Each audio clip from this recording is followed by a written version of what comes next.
नमस्कार मित्रांनो, मंथन चॅनल मध्ये आपलं स्वागत आहे. म्हणतात ना की गावात कळसा, काखेला कळसा आणि गावात वळसा. काखेलाच कळसा असतो पण आपण गावाला वळसा घालत फिरतो. अशीच परिस्थिती सध्या महाराष्ट्राची झालेली आहे, आपल्या भागाची झालेली. या पद्धतीनं सैफ अली खान या अभिनेत्याच्या घरात घुसून एका अज्ञात व्यक्तीनं त्याच्या पाठीत खंजीर खुपसला किंवा चाकू खुपसला आणि त्याच्यावर प्राणघातक हल्ला केला. याचा होरपोळ सगळ्या महाराष्ट्रात झाला किंवा जागतिक भारतभर राष्ट्रीय मुद्दा म्हणून तो गाजला. पण याच्या मागचा जो करता होता तो करता पहिल्यांदा हिंदू असल्याची भूमिका समोर आली आणि त्यानंतर त्याचं नाव शरीफुल इस्लाम असं नाव सगळ्यांच्या समोर आलं. हा शरीफुल इस्लाम हा बांगलादेशी एक नागरिक होता असं जेव्हा स्पष्ट झालं तेव्हा अचानक माझ्या डोक्याची ट्यूब पेटली आणि लक्षात आलं की हे बांगलादेशी आजपासून आपल्या भारतात राहत नाहीत किंवा महाराष्ट्रात राहत नाहीत किंवा आपल्या परिसरामध्ये राहत नाहीत. याचा तर येण्याचा कार्यकाल खूप अगोदरच आहे. ही लोक सोन्याचे कारागीर म्हणून आपल्याकडे आलेली आहेत. ते भाना करतायत, ते सांगतायत की आम्ही पश्चिम बंगालहून आलेलो आहेत आणि पश्चिम बंगालहून आम्ही इथं येऊन आमच्या बाजारपेठा पूर्णपणे त्यांनी व्यापल्या आहेत.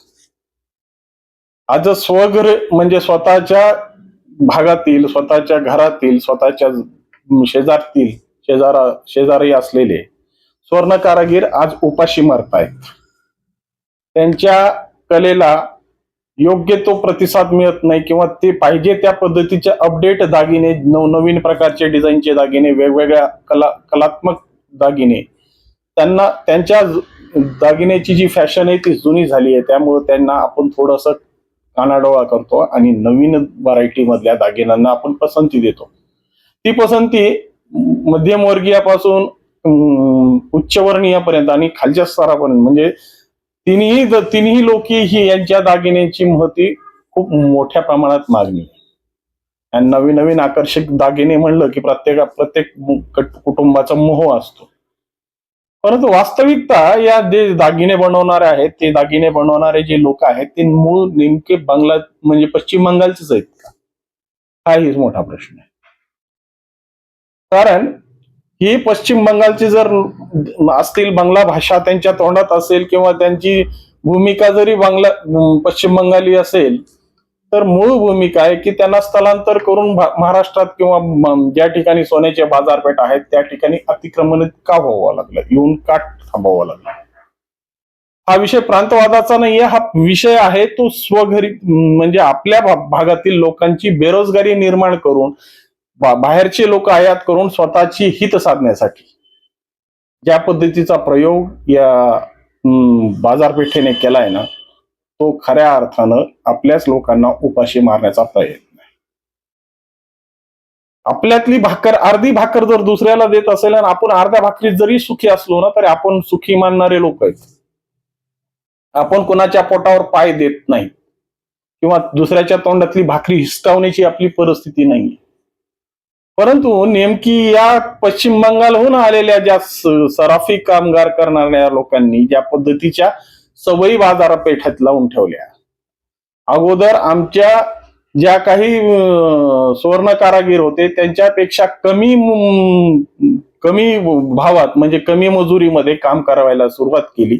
आपली हळूहळू या बाजारपेठेमध्ये जम बसवला आणि जम बसून आज अशी परिस्थिती झाली की आज जे काही कारागीर, स्वर्ण कारागीर जिवंत काम करतायत, फक्त ते काम आपल्या पारंपरिक व्यवसायामुळे करतायत, परंतु मिळणारी ही जो मोबदला आहे तो फार अल्प आहे किंवा जी काही व्हरायटी त्यांच्याकडून जाते ती व्हरायटी फक्त काही प्रमाणातच त्यांच्याकडे प्रावीण्य आहे त्यासाठी तीच व्हरायटी त्यांच्याकडे जाते. बाकीच्या जितक्या व्हरायटी आहेत ते हे पश्चिम बंगालहून आलेले. आता ते पश्चिम बंगालचेच नेमके आहेत ते कुठले आहेत हा विषय आता थोडा संशोधनाचा आहे.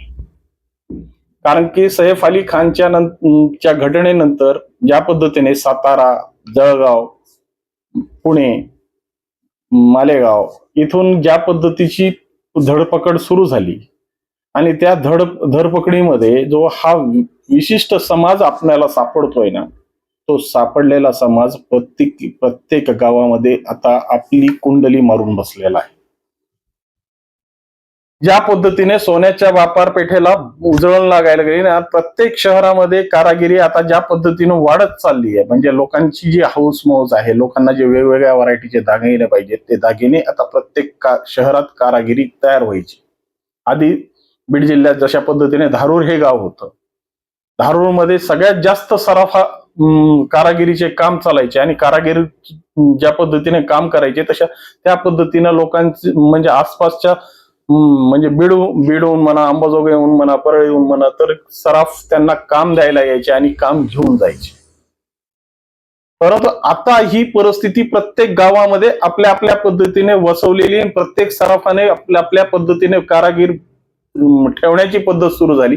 तेव्हापासून ही धारूरच्या जे काही स्वर्ण कारागीर आहेत त्यांच्यातला जो खरा व्यवसाय होता तो आता हळूहळू संपुष्टात येऊ लागलाय आणि आता त्यांना पर्यायाने वेगळ्या धंद्यांमध्ये, वेगवेगळ्या ठिकाणी नोकऱ्यांमध्ये आता काम शोधत फिरायची वेळ आलेली. खूप जण स्थलांतरित झालेत, खूप जण आपल्या आपल्या परीने कामाला वेगळ्या कामाची आपली आपली व्याप्तीही वाढवली. पण खऱ्या अर्थानं जी कला कुसर ज्या अंगात आहे, ज्या पद्धतीचे काम करण्याचा हातखंडा त्यांच्या हातात होता, तो या लोकांनी येऊन तोंडात ती भाकरी फिसकाटली ही म्हणायला काय हरकत नाही.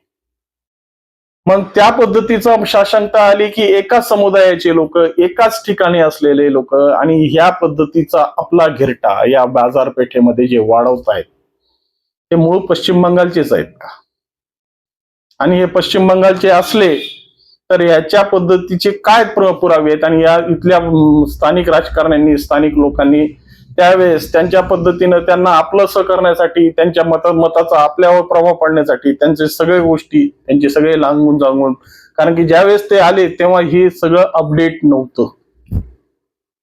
त्यावेळेस ना आधार कार्ड होते ना, त्यावेळेस ज्या पद्धती इलेक्ट्रॉनिकल साक्ष त्या पद्धतीचे नव्हते. त्यांनी जे काही दाखले दिले त्याच्यावर आम्ही आपलंसं म्हणलं आणि आपल्या गावातले नागरिक त्यांना म्हणून घोषित केलं. पण खऱ्या अर्थानं या पद्धतीचे लोक येऊन सुद्धा या लोकांनी अनेक जणांना चटके दिलेले आहेत. अनेक जणांनी दिलेल्या कामाचं सोनं घेऊन हे पळालेत, परंतु त्याची न लेखी म्हणजे न लिखित आहे ना काही आहे, त्यामुळे त्याची सरकारी दप्तरी त्याची नोंद होऊ शकत नाही की त्याच्यावर गुन्हा दाखल करता येत नाही. मग या लोकांनी हे वस्तू भरून देण्याचा प्रयत्न सुरू केला, म्हणजे आम्हाला पुढे काम मिळत राहावं याच्यासाठी आम्ही त्यांनी कितीचं नेलं त्यापेक्षा आम्ही एवढी रक्कम देतो बाबा तुम्हाला, आमचा विषय आता हा विषय बंद करा, अशा पद्धतीच्या कवायती सुरू झाल्या. आणि या पद्धतीने आजही तीच पद्धत महाराष्ट्रात किंवा प्रत्येक गावात सुरू आहे. तर गृह विभागाचं काम आता वाढणार आहे. खऱ्या अर्थानं हे सगळं जे काही फोपावलंय, ज्या पद्धतीने वाढलंय, ज्या पद्धतीचं बाजारपेठ्यामध्ये आपलं एक वर्चस्व निर्माण केलंय, हे वर्चस्व तपासायची वेळ आहे. कारण की बेरोजगारी करून आपण नेहमी ओरडतो, पण खऱ्या अर्थानं ही बेरोजगारी खऱ्या अर्थानं आपल्याच देशातून आलेले कारागीर आपलीच भाकरी घेत आहेत असं आहे का? हाही प्रयोग दुसराच आहे.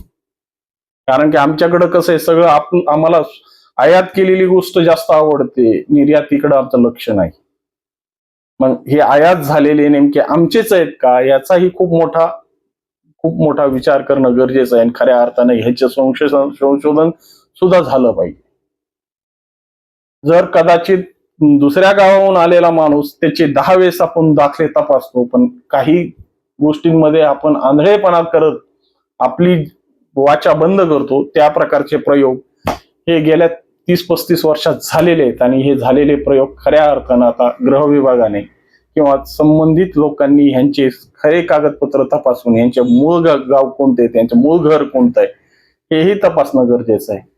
आणि या गोष्टीमुळे जो काही आमच्या लोकांवर बेरोजगारीचा ठपका येऊन पडलाय, जो त्या पद्धतीची बेरोजगारी आमच्यावर लादण्यात आली ना, त्या बेरोजगारीपासून आम्हाला आता या कुंडली मारून बसलेल्या लोकांपासून मुक्त करायचं आहे आणि मुक्त केलं पाहिजे.